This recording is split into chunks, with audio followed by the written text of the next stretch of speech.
At my grandfather's funeral, my dad stood boldly, making a shocking announcement that left everyone speechless. "I've decided to remarry," he said, a smirk on his face. "This time to someone younger and more stunning, right, Julia?"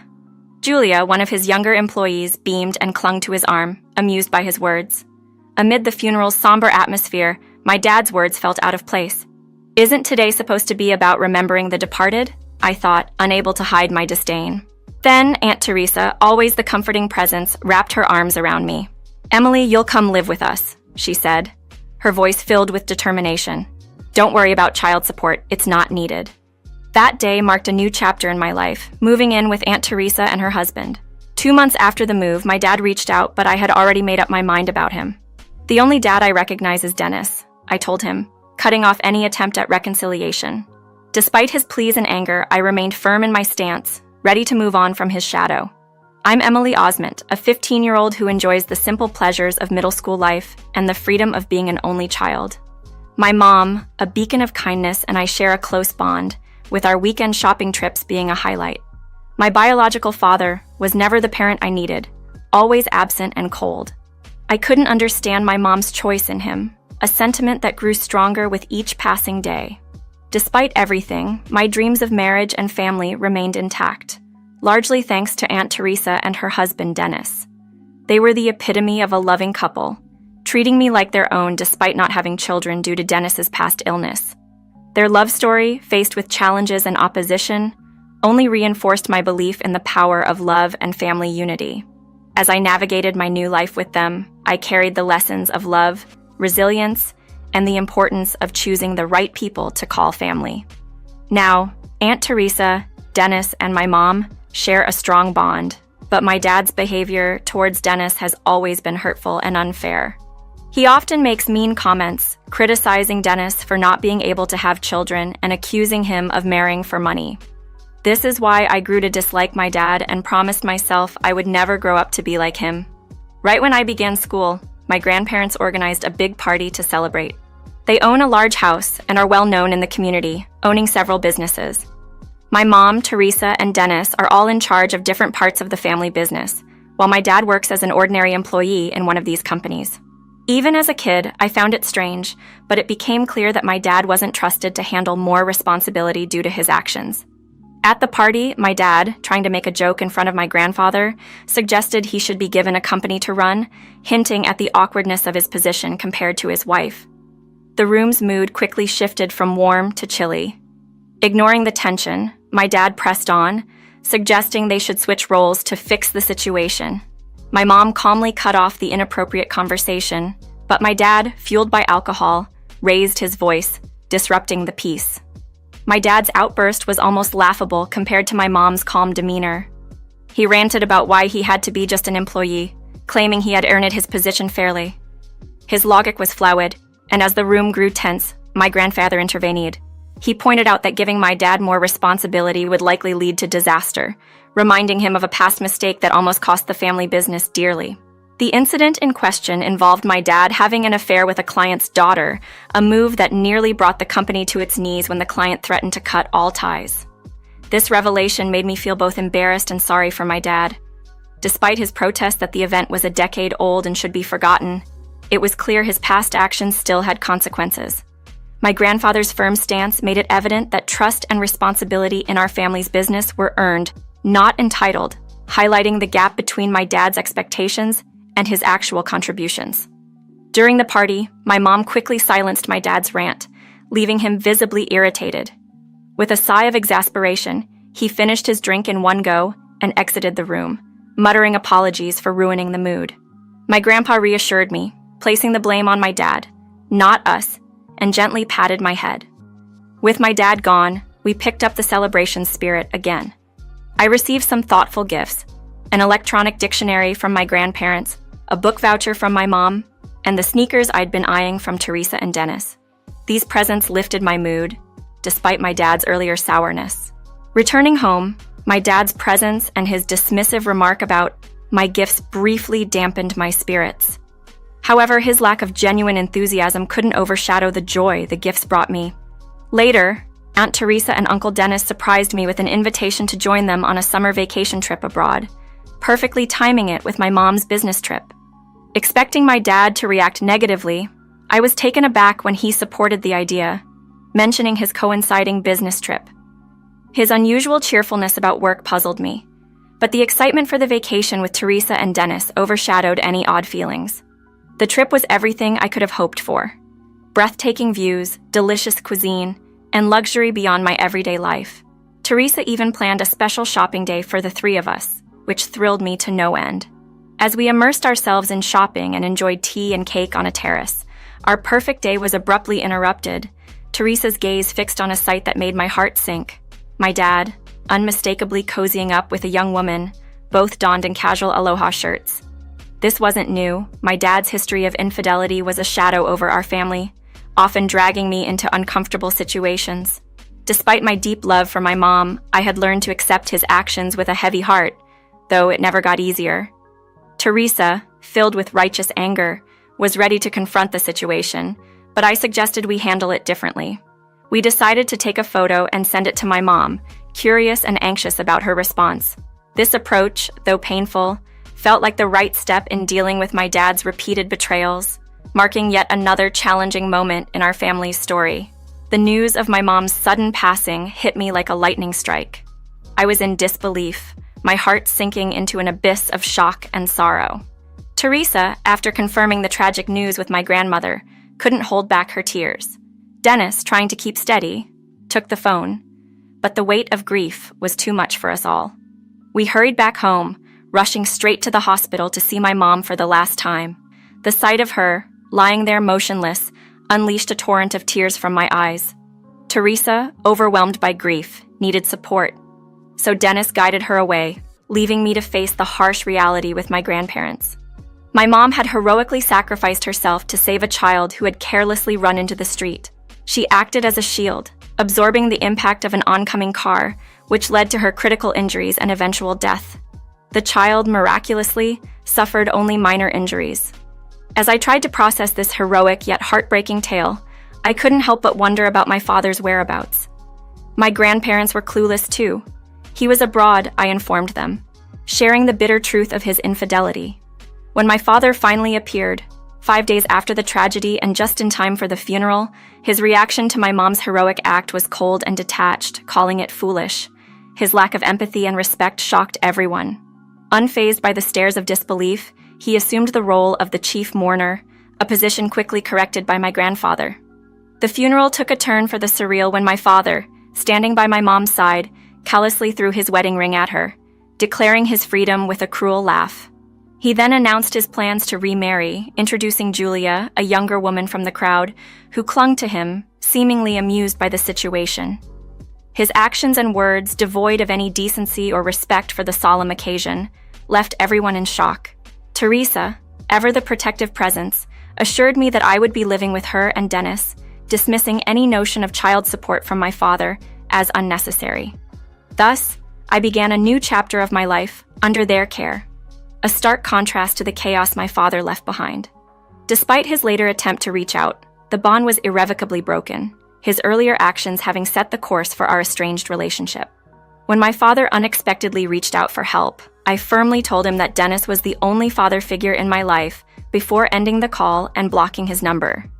Despite his attempts to invoke sympathy, I was determined not to let his previous actions go unchallenged. My resolve hardened as I learned he had reached out to various relatives, only to find himself ostracized due to his behavior at the funeral. No one was willing to associate with him, reflecting the collective disapproval of his actions. One day, while I was at my grandfather's company on an errand, I overheard my father causing a commotion outside the CEO's office. He was trying to excuse his behavior at the funeral as a momentary lapse in judgment. My grandfather's response highlighted the gravity of throwing a wedding ring at one's deceased wife, a gesture of profound disrespect. My father's weak attempt to claim confusion and profess his love for my mother was met with disbelief. Overhearing this exchange, I couldn't stay silent.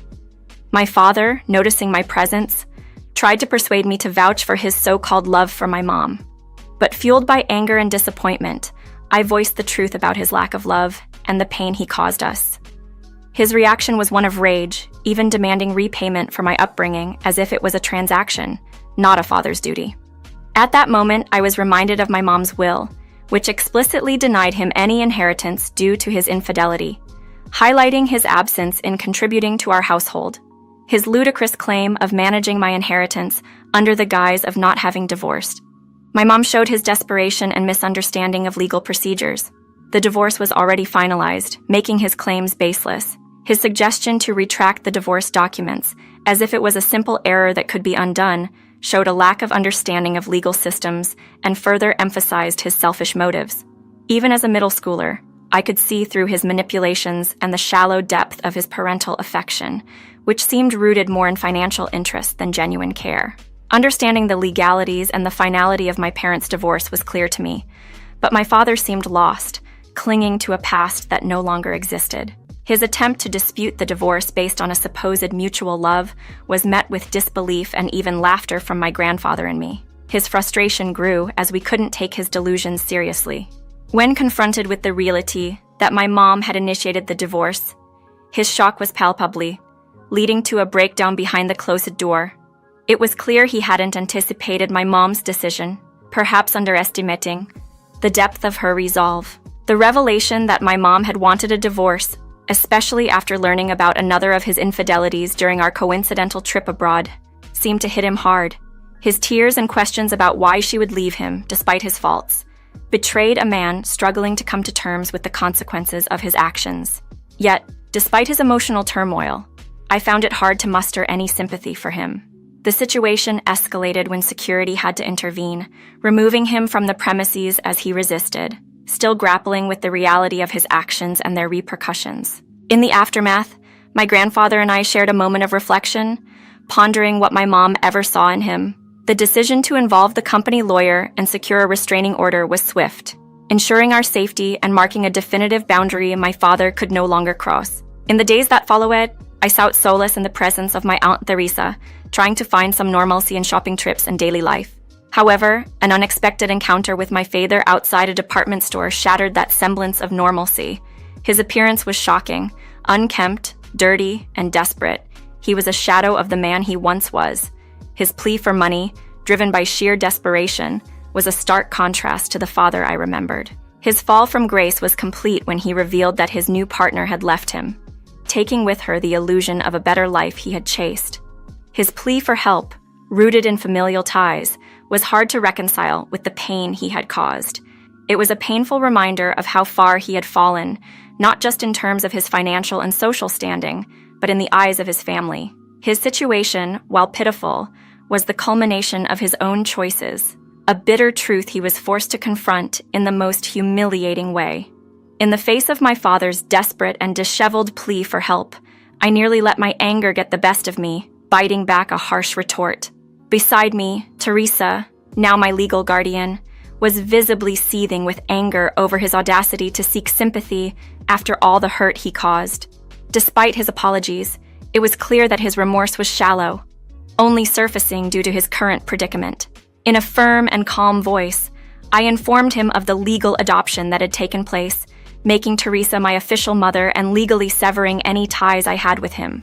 His shock was evident, a result of his long-standing neglect and failure to understand the consequences of his actions.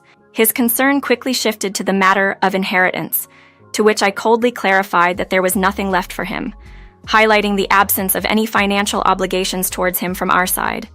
His reaction was one of indignation, clinging to the outdated notion of parental entitlement despite his failures. But I stood my ground, expressing my disdain for his past actions and making it clear that any affection or respect he presumed was owed to him was non-existent. The mention of the restraining order was the final straw, emphasizing the legal and emotional distance now between us. As security intervened to prevent him from following Theresa and me, the reality of his isolation became palpable. Even as he was taken away by the police, his calls for me in defiance of the restraining order were a testament to his delusion and desperation. In the following days, a meeting was convened at my grandparents' home, with my father and Julia, the woman from the funeral, present. Their nervousness was palpable, a stark contrast to their previous arrogance. My grandfather, alongside our lawyer, laid out the purpose of the gathering. It was revealed that, while my mother's will initially didn't pursue alimony or deny inheritance to my father, The continuous disturbances and the emotional toll he inflicted on us had led to a decision to seek damages. This included pursuing claims not just for the emotional distress caused by the affair, but also against Julia for her role in the situation. This shift towards holding my father and Julia accountable marked a turning point, not just in seeking justice for their actions, but in affirming the strength and unity of our family.